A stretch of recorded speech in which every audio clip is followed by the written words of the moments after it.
Sa APEC na growth, tuloy na paglawak ng ekonomiya ang pangunahing pagtutulungan ng mga bansa sa Asia-Pacific upang maisulong ang sustainable development at iahon sa mga crisis ang mga ekonomiya. Ang 21 bansa sakop ng APEC sa pamamagitan ng trade, investment at sustainable development, maitupad ito.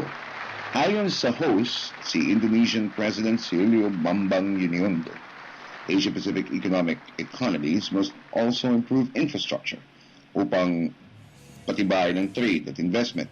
Dagdag ni Indonesian President sa kanyang speech sa Bali sa 1,000 executives at mga CEO o pangunahing lider ng industriya. Global growth is all about drawing on our strengths. We need to develop more and better infrastructure as an essential element for our connectivity. This will, of course, help not only to facilitate trade and investment, but also boost job creation. APEC needs to tackle inefficiency in the supply chain. We have to make it easier, cheaper, and faster to conduct trade and services across borders. Pamahalaan ang pribadong sektor sa mga hakbang upang patuloy lumago ang mga bansa sa APEC.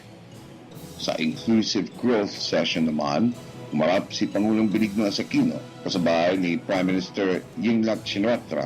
Si Peruvian President naghayag ng presentation sa Quality of Life, habang ang Pangulo naman nagbigay ng malinaw na mga ehemplo sa kanyang palalaw na inclusive growth ay kabilang sa stability, social inclusiveness at empowerment ng mga mamamayan. Napangunahin mga katagang upang maging patuloy ang pag-unlad, kasabay ng accountability ng pamahalaan sa mga mamamayan. Inamin naman ng Pangulo ng Indonesia na ang ehemplo ng pinagitan ng Pilipinas at mga ibang bansa sa regiyon ay matibay ng mga halimbawa sa pagtutok sa development, kasama ng infrastructure at job creation, ay maaaring maipagtibay pa lalo ang mga bansa sa APEC ang kaunlaran para sa kanilang mamamayan. Para sa Telebisyon ng Bayan, Mike Cohen, PTV News.